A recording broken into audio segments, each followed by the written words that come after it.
Olá, muito bom dia a você, conectado conosco aqui no Notícias Agrícolas, no ar o nosso boletim de mercado do boi. A gente vai contar um pouquinho de como está esse mercado, mas antes de falar desse mercado, eu queria trazer aqui para a nossa conversa o Alcides Torres, analista de mercado lá da Scott Consultoria, Scott Consultoria que promoveu na semana passada um dos grandes e mais esperados eventos aí sobre confinamento, CRI, RECRI, enfim. É um evento tradicional promovido pelo Scott Consultoria e óbvio que a gente quer entender, quer falar um pouquinho e quer saber as conclusões desse evento que foi do dia 11 ao dia 14 de abril, com inclusive a prática, né, um dia de campo ali para que os frequentadores ali pudessem ver na prática o que estava acontecendo de mais moderno e mais dinâmico nos confinamentos. Seu Alcides, seja bem-vindo, muito obrigado por estar aqui com a gente mais uma vez e contar um pouquinho essa experiência, né, da Scott Consultoria. E eu queria já começar perguntando das conclusões, afinal de contas, muito assunto debatido, muito conteúdo pertinente aí à realidade da pecuária atual e, obviamente, a gente quer saber, afinal de contas, o que esperar desse ano em termos de confinamento, em termos de cria, recria, enfim, quais foram as conclusões desse debate? Seja bem-vindo. Obrigado pelo convite, Alexander. Saúdo aí a todos os telespectadores. Bom, o evento foi, eu sou suspeito para dizer, não é, Alexander, mas o evento foi um sucesso, não é? A gente teve recorde de público. O evento, a estrutura do evento, se você tem palestras de 20, 25 minutos, não é? Então são drops, é uma enxurrada de informação, que a ideia nossa é justamente, nesses 3 dias que a gente fica internado lá, apresentar tudo que tem de novidade. E depois a gente tem um dia de campo ainda, que a gente demonstra as práticas, tudo que foi dito ali em tese, depois você vai no campo e vê o que está acontecendo. Ali no confinamento Monte Alegre, a gente está lá com eles há muitos anos e todos os anos eles têm novidades de investimento para apresentar para o público. E durante o dia de campo, você também tem oficinas de conhecimento, não é? Então a gente saiu desde a parte técnica, a parte de mercado, gestão de risco, desmontamos um boi lá para o público ver como é que funciona. Teve um almoço, e nesse almoço, como a gente está falando de proteína de origem animal, de carnes, não é?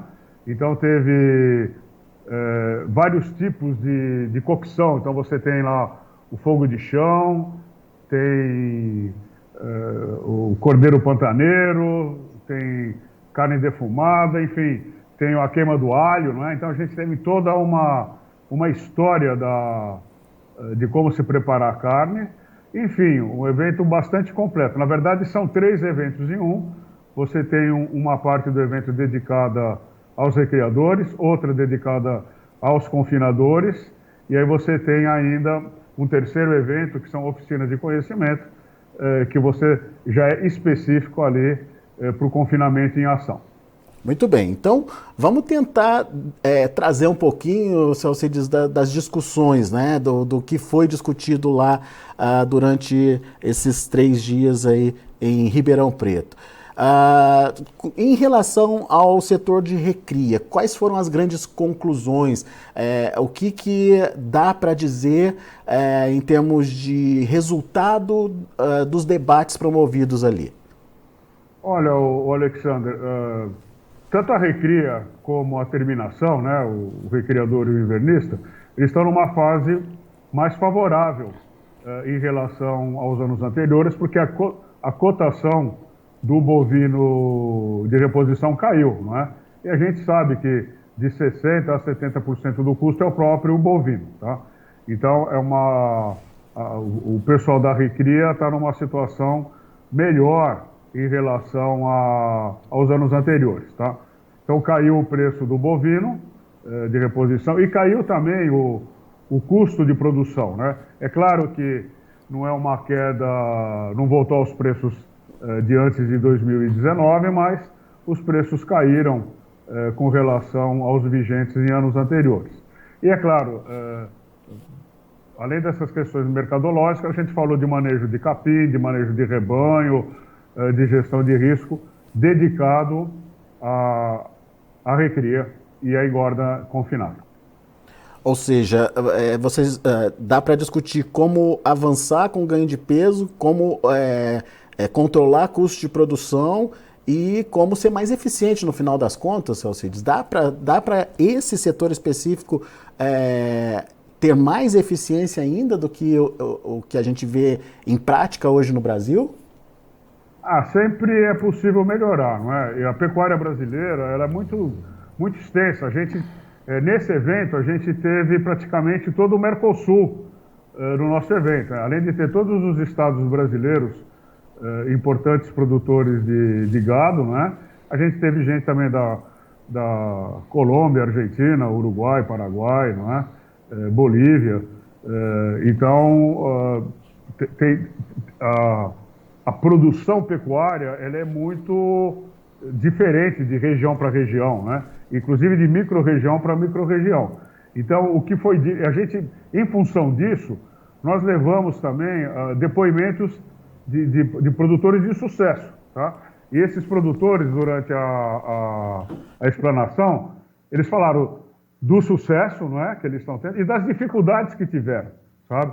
Então, foi muito bom, porque você tem ali no público, foram quase 1.400 pessoas inscritas. A gente tem vários universos, né?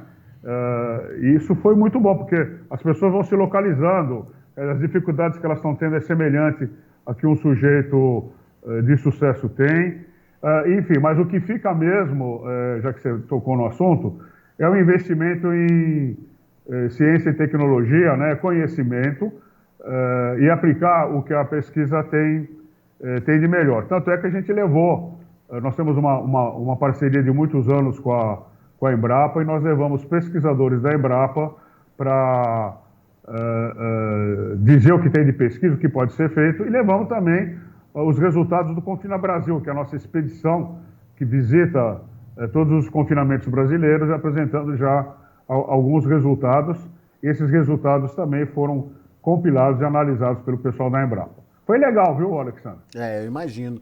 E eu estou curioso para saber desse confinamento para 2023 agora, Salcides.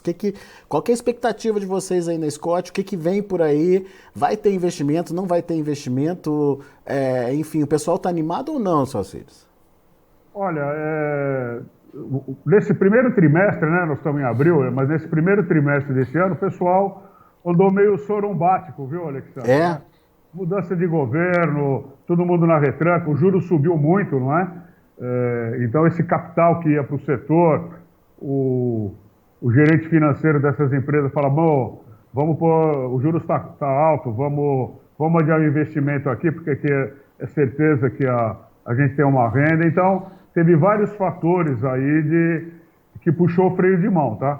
Mas durante o evento o que nós captamos foi um grande entusiasmo, né, pela atividade, mas um entusiasmo não oba-oba, um entusiasmo com o pé no chão. E com relação ao confinamento, a gente acredita que a gente deve terminar o ano com até um crescimento aí entre 3% e 6% da quantidade de bovinos confinados, tá? Ou seja, o investimento continua. E nesse aspecto, a gente tem mudanças na maneira de confinar.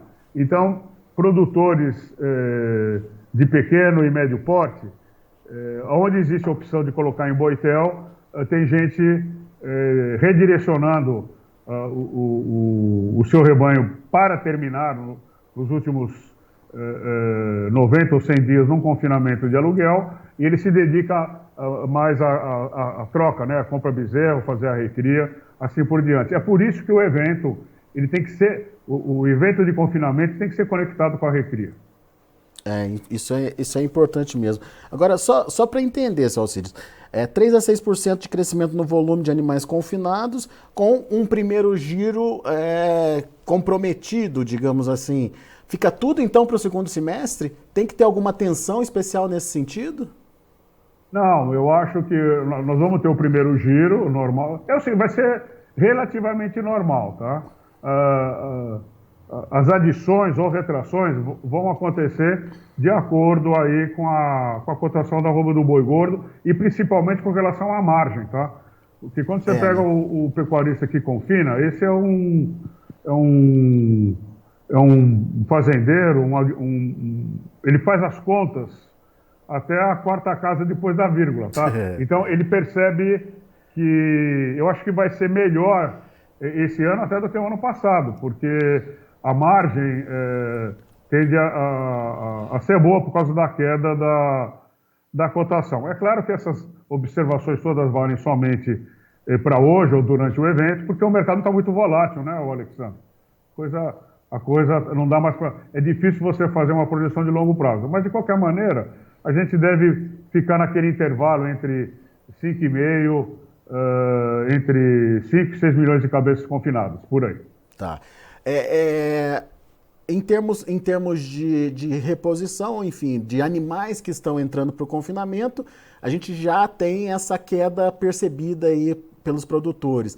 Mas em termos de alimentação, seu Alcides, da dieta, esse resultado já chegou ou vai ficar só para o segundo semestre aí? O que a gente está vendo hoje, por exemplo, com queda do milho, queda do farelo ou da soja, né, caindo bastante, isso já está nas contas ou ele fica só para mais adiante? Não, já está nas contas, né? O que nós captamos no evento é que o pessoal já vem se livrando do estoque caro Né? e vai bem repondo com o estoque barato, tá?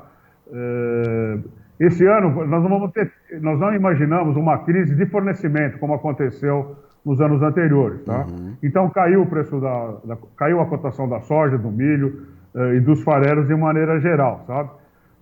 Então isso, embora a cotação da arroba do boi também tenha caído, aparentemente a margem foi preservada. E aquele confinador que ele não tem uma apuração de custo aprimorado, ele vai para o Boitel, porque lá o cara compra em grande escala, e ele sai dessa gestão do risco de comprar insumo mais caro e depois o preço cair, e ele ficar amargando. São vários cenários, como eu te falei, tá? Tem gente muito bem preparada e muita gente que está começando na atividade. Ele paga, no caso do Boitel, ele paga ali aquela diária e é uma diária fixa, né, Salcides? Não tem muita variação. Tem algumas variações, você tem o preço da diária, participação, divisão de renda, tem vários negócios, tá? Mas a vantagem vamos dizer assim, a pecuária está sofrendo mudanças, né? Então, e cada vez a especialização é maior, tá? Então, o que vai sobrar para o pecuarista tradicional, não agora, o Brasil é muito grande, mas a gente vai ter uma especialização em cria e recria, e vai ter uma especialização na terminação. Aliás, como acontece na Europa e como acontece nos Estados Unidos, tá? Só que aqui, como a variedade de raça bovina é muito grande, a variedade de capis, de clima, a gente tem pecuária de clima tropical, pecuária de clima temperado, pecuária de pantanal, pecuária de montanha, então essas não dá para generalizar, mas a gente vai ter mudança. Aliás, a pecuária nesse século mudou tremendamente, o avanço foi estupendo. E foi uma mudança rápida, né? A gente pensou que pudesse demorar mais, mas os resultados estão aparecendo muito rápidos, né, Salcides? E o estímulo a essa mudança foi o próprio mercado, não é? Porque você tem a digitalização do campo, isso foi discutido lá durante o evento, o problema de invasão de terra, segurança jurídica foi discutida no evento, e você tem plantio direto, que foi uma revolução. Você tem integração agora lavoura-pecuária, você tem 3 safras, onde isso é possível, tá? E onde isso não é possível, 3 safras, 2 safras são possíveis, em função da altitude. Você tem capins melhorados, você tem grãos melhorados, né? Você tem a transgenia ajudando o produtor, a gente gasta muito menos dinheiro com defensivos agrícolas, ou seja, é uma revolução. E o que tem de melhor, Alexander, são as pessoas, né? São os fazendeiros, os capatazes, os trabalhadores rurais, vamos dizer assim, a equipe que faz isso, que no Brasil é composta de gente jovem, não é? Sem nenhum tipo de preconceito. Então, puxa, eu posso usar essa determinada técnica de pastejo, eles vão experimentar, eu posso usar essa determinada variedade de capim, esse tipo de gestão, essa quantidade de refeições que eu dou no confinamento.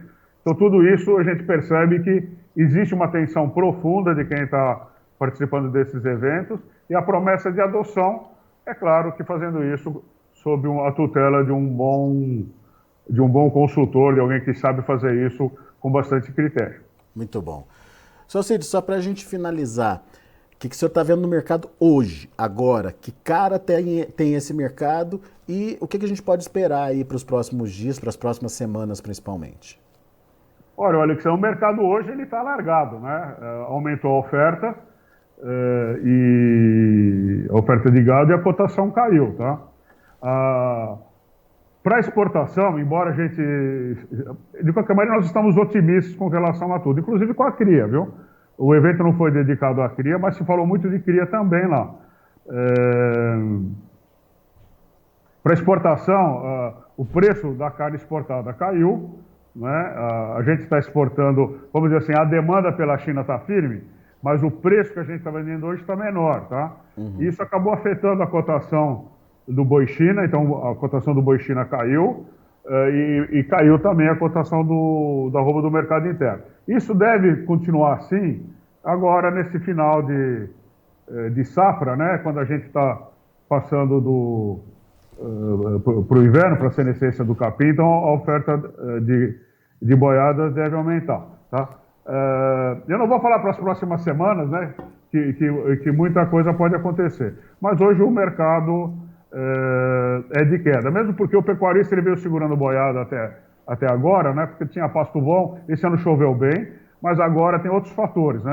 Agora o comprimento do dia diminui a quantidade de água, né? Diminui a quantidade de forrageira e as coisas agora mudam de sentido. Então vai ter essa desova e após essa desova o preço tende a reagir, como acontece todos os anos. Só mais uma coisa, ó. Dentro desse ciclo de baixa de preço que a gente está vivendo agora, esse é o primeiro ano com retração visível, mas a partir já do ano que vem e do próximo ano, além do ano que vem, as cotações já começam a reagir, é claro, tendo por base o ano de 2022. Muito bem. Seu Cid, só uma dúvida que ficou em relação a essa questão do preço da exportação. Acaba o ágio do tal boi China? Ou pelo menos diminui, encurta? Olha, já diminuiu, né? Hoje a cotação, para quem já não fez contrato futuro, né? Para quem está no mercado spot, no mercado de balcão, a queda é visível, tá? Agora, dizer que vai deixar de existir o boi China, eu acho que não, porque afinal você dirige para esse mercado bovinos jovens, bovinos precoces com até 30 meses de idade. Aliás, esse foi um dos estímulos à produção precoce, não é? Aumenta a renda por hectare, diminui as causas da emissão de gases de efeito estufa, mas eu acredito que não. Hoje esse ágio está entre R$3 e R$7 em cima do preço do boi destinado ao mercado interno. Chegou a ser de 20, até mais, né? Dependendo do momento. Mas, enfim, vamos ver o apetite chinês aí. De repente vem uma China mais agressiva nas compras. Tem essa expectativa pela frente, Celcides, ou não? Essa expectativa sempre existe, mas com os chineses você não pode afirmar nada, coisa né? nenhuma, né? É verdade. Os caras são pelas barbas de Netuno, né? Mas o que favorece o Brasil, por exemplo? Nos Estados Unidos o ciclo está invertido. Lá eles estão segurando fêmeas para a produção de bezerro e o preço está subindo lá. Eles são os grandes concorrentes nossos, né? Na Europa também. Então hoje a Argentina está com um problema sério de seca. Nós também sofremos, o pessoal do Rio Grande do Sul viveu uma seca bíblica lá, né? Mas o Brasil, como é muito grande, isso é superável, né? Pela pecuária nacional, de grande extensão. Então o Brasil está numa posição boa.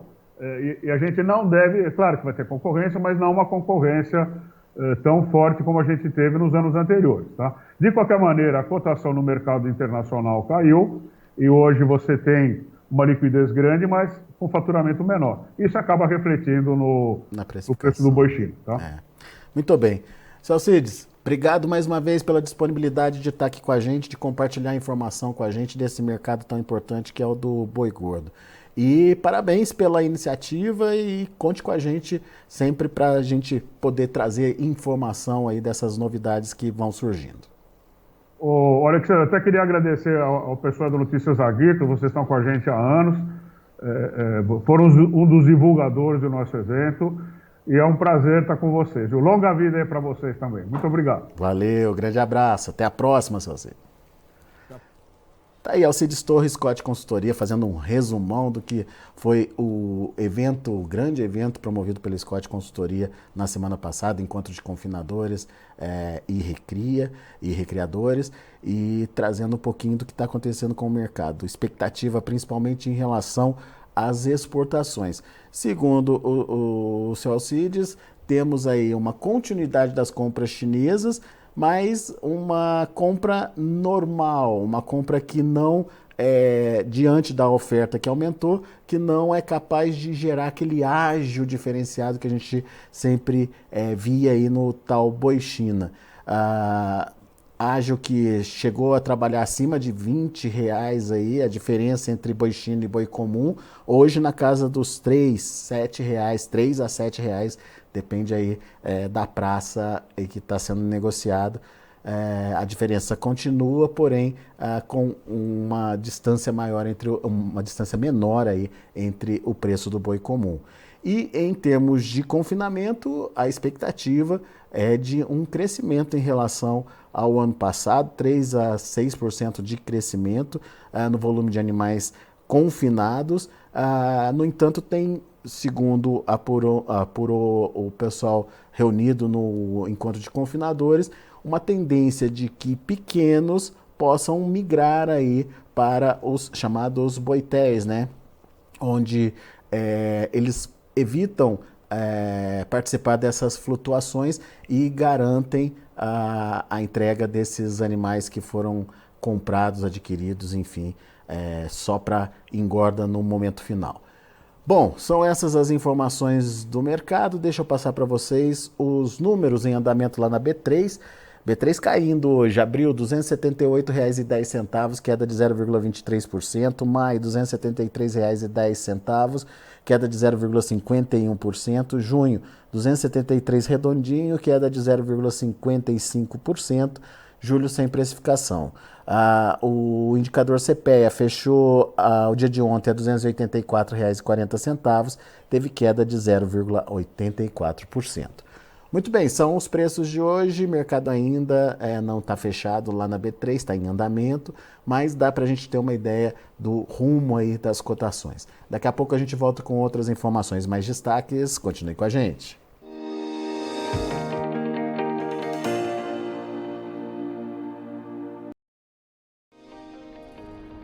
Se inscreva em nossas mídias sociais, no Facebook Notícias Agrícolas, no Instagram @Notícias Agrícolas e no nosso Twitter @Notiagre. E para não perder nenhum vídeo, não se esqueça de nos acompanhar no YouTube e na Twitch, Notícias Agrícolas Oficial.